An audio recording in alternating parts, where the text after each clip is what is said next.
La diffusion vient de démarrer. Tous les participants sont en mode écoute seul.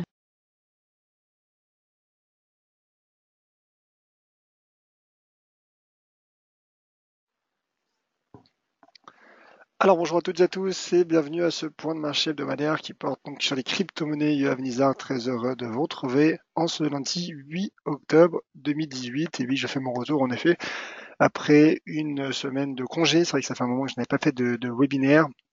Donc c'est reparti donc pour ces webinaires. Donc, bienvenue à toutes et à tous à ce webinaire crypto-monnaie, ce webinaire hebdomadaire proposé par l'équipe d'Elefix Yoav Nizar. Donc heureux de vous retrouver. Voici l'avertissement légal sur les risques. Le trading avec effet de levier amplifie toujours les gains et les pertes. Un compte risque limité présente un risque de perte du capital investi.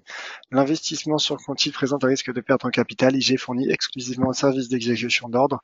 Cette présentation est donnée à titre indicatif et ne saurait être considérée comme un conseil ou une recommandation.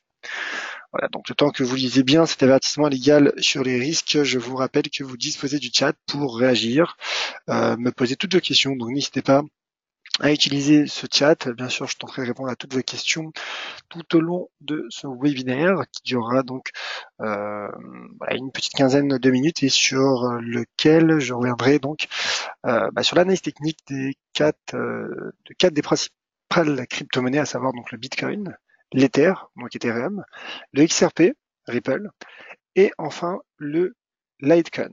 Voilà. Donc analyse technique. N'hésitez pas à me dire ce que vous en pensez, n'hésitez pas à me donner vos opinions également sur le chat. En attendant, donc je débute avec l'analyse technique du Bitcoin et voici donc pour l'avertissement légal sur les risques que j'enlève mais que vous avez bien pris en compte.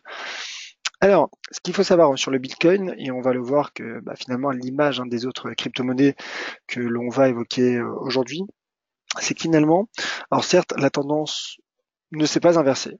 La tendance reste baissière, reste atone depuis le début d'année, mais finalement la tendance baissière a laissé place à une tendance non directionnelle, à une tendance latérale. On peut le voir sur les 5-6 dernières bougies hebdomadaires du cours du Bitcoin. On le verra également sur l'analyse technique des autres crypto-monnaies. Mais ce qu'il faut savoir, et ça c'est une information importante et intéressante également pour toute analyse technique, c'est ce niveau de support du Bitcoin, ce niveau de support majeur à 5864$ qui n'a toujours pas été cassé. Donc c'est-à-dire que malgré finalement la très mauvaise dynamique du cours du Bitcoin, les niveaux de support restent pour le moment intacts. En tout cas, pour le cours du Bitcoin, on verra que ce sera peut-être un peu différent sur les autres crypto-monnaies que l'on évoquera aujourd'hui. Mais le cours du Bitcoin n'a pas cassé ce niveau de support et donc en effet sur support, le potentiel reste haussier pour le cours du Bitcoin. Alors en termes de timing, dégager tout de suite une stratégie haussière ne serait peut-être pas le meilleur moment car le cours évolue sous une droite de tendance baissière qui fait office donc de résistance, une droite de tendance baissière qui part de ce point haut de la semaine du 19 février dernier. Donc bien qu'en effet que le cours du Bitcoin ait des arguments techniques, il est actuellement confronté à un risque de repli avec donc cette résistance oblique représentée par cette droite de tendance baissière qui, comme vous voyez d'ailleurs en données journalières, est également intacte. Donc le cours qui, comme le montre ce graphique journalier, semble partagé entre cette droite de tendance baissière et ce niveau de support majeur. Alors, je parlais d'un niveau de support à 5864$, mais je pense qu'il s'agit davantage d'une zone de support. C'est vrai que j'en parlais en webinaire avant mon départ en congé. C'est plutôt une zone entre donc les 5864$ bien évidemment et les 6000$ qui représentent donc un seuil symbolique, un seuil psychologique et donc support également, support donc au cours du Bitcoin. Donc je pense qu'un signal haussier serait dégagé uniquement en cas de franchissement de cette droite de tendance baissière. Pour le moment, le franchissement n'a pas lieu. Le cours poursuit son évolution latérale. Donc, un cours tiraillé entre une zone de support et un niveau de résistance oblique, donc encore une fois.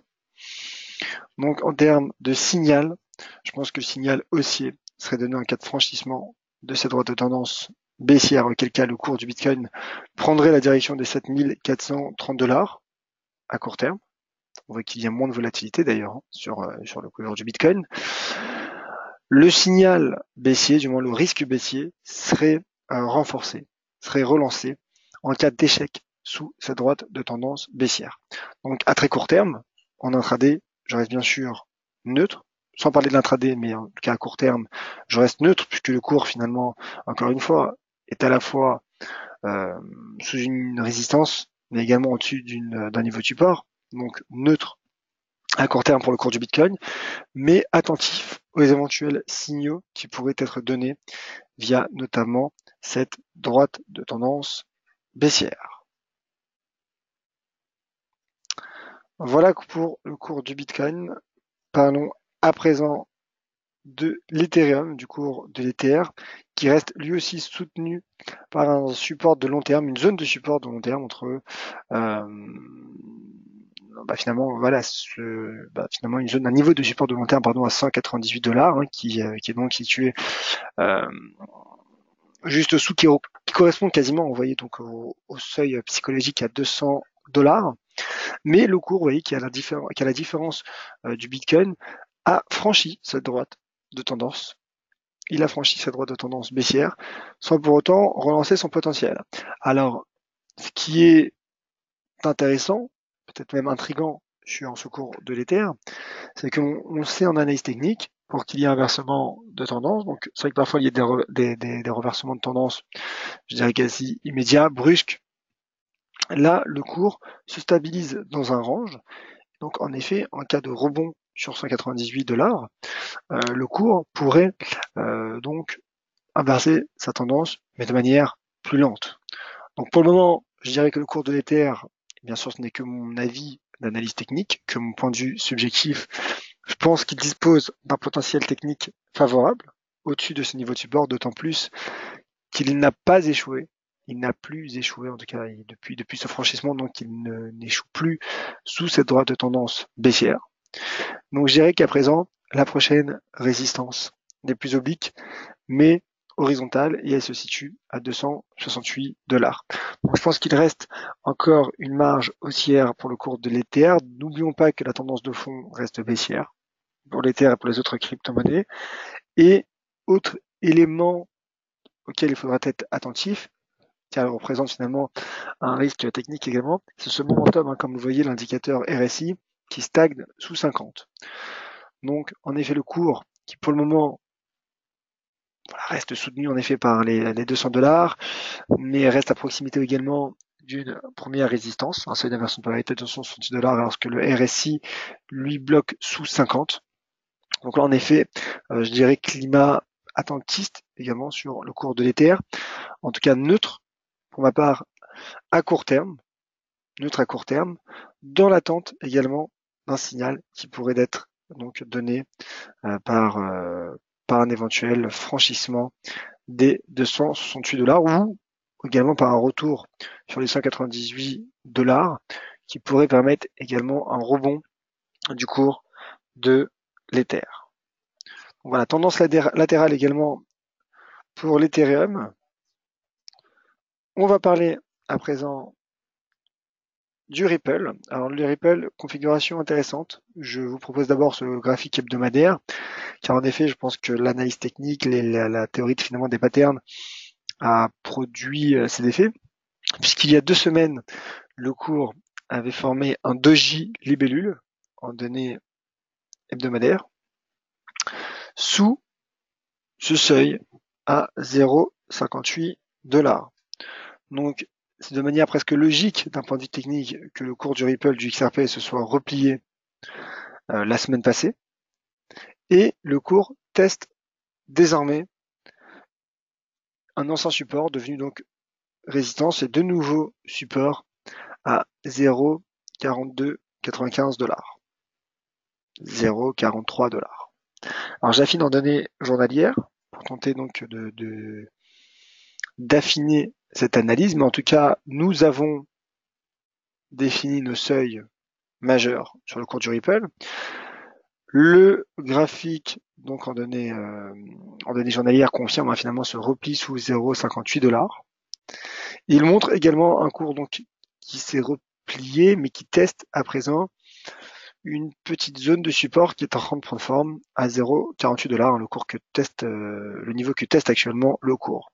Alors c'est vrai qu'en données journalières, il y a eu l'apparition hier d'un petit marteau qui est une figure de retournement à la hausse, donc qui pourrait en effet être de bon augure pour le cours du Ripple à court terme. Maintenant, voilà, le support majeur, je pense le prochain niveau de support majeur sur le XRP USD, donc le cours du Ripple, du XRP, se situe sur le moment, encore une fois, à 0,43 $. Alors j'affine simplement en données 4 heures pour tenter de trouver un signal. Alors vous voyez, le graphique en données 4 heures nous montre en effet un rebond, une reprise du momentum qui est repassé au-dessus de la borne 30. Donc ça, c'est en effet à mettre à l'actif du XRP. Et donc en effet, en cas de rebond du XRP, il pourrait atteindre à court terme cette zone située entre 0,57 et 0,60 $. Ah, donc rebond du Ripple. À court terme, car finalement, la tendance de court moyen terme est plutôt latérale, à l'image donc du Bitcoin et de l'Ether. Voilà pour le Ripple. Passons à présent au Litecoin. Le cours du Litecoin qui lui aussi a franchi une droite de tendance baissière, mais qui n'a pas encore inversé sa tendance. Il se maintient dans une tendance latérale. Il évolue à l'intérieur d'un range entre 45 $ et 73 $. Et d'ailleurs, le RSI fluctue lui aussi à proximité, aux alentours de la borne à 50. Donc finalement, l'évolution du cours converge avec le RSI, puisque les deux paraissent finalement non directionnels. Donc là aussi, le cours est en plein milieu d'un range, alors que fait-on en analyse technique lorsqu'un cours est en plein milieu d'un range? Typiquement, on ne fait rien, car on ne peut pas gérer son risque. Ce serait une chance sur deux, tout de suite, de dire si ma prévision est haussière ou baissière en regardant ce graphique en données journalières. Alors j'affine simplement en données 4 heures pour tenter de découvrir un pattern. Le graphique 4 heures ne me donne pas beaucoup, pas davantage d'indications, si ce n'est peut-être un niveau de support à très court terme formé à 56, situé à 56 $. Mais on retrouve un RSI qui se maintient sous 50. Mais surtout d'autres niveaux de résistance également en données 4 heures qui font barrage à l'évolution du cours, notamment les 60 $. Donc typiquement sur le cours du Litecoin, je reste neutre également. Et finalement, c'est peut-être je dirais, ce serait peut-être un bon résumé de ce webinaire, finalement, de l'analyse de ces 4 crypto-monnaies que nous avons évoquées aujourd'hui. Des crypto-monnaies qui interrompent leur tendance baissière et qui se stabilisent dans un range pour éventuellement relancer une tendance haussière. Pourquoi pas? Techniquement, ça se tient, mais il y a encore des signaux techniques à enclencher.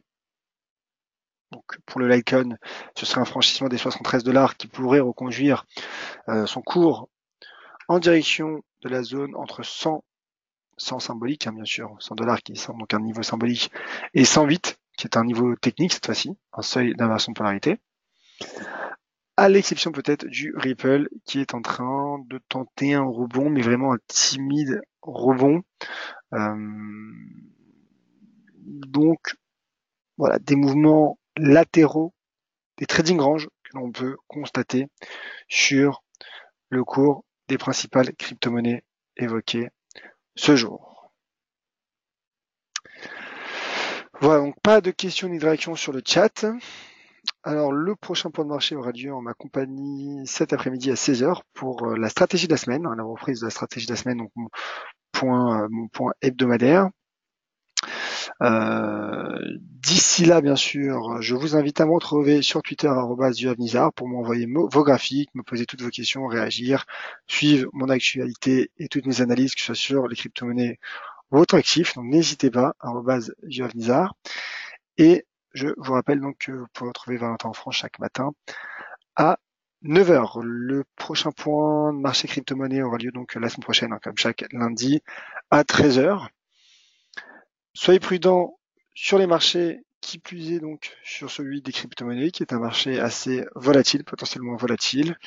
Je vous donnerai rendez-vous donc tout de suite sur Twitter et à 16 heures sur un autre webinaire, lien d'inscription sur le site dailyfx.fr. Merci à toutes et à tous. C'était Yoav Nizar pour Dailyfx France.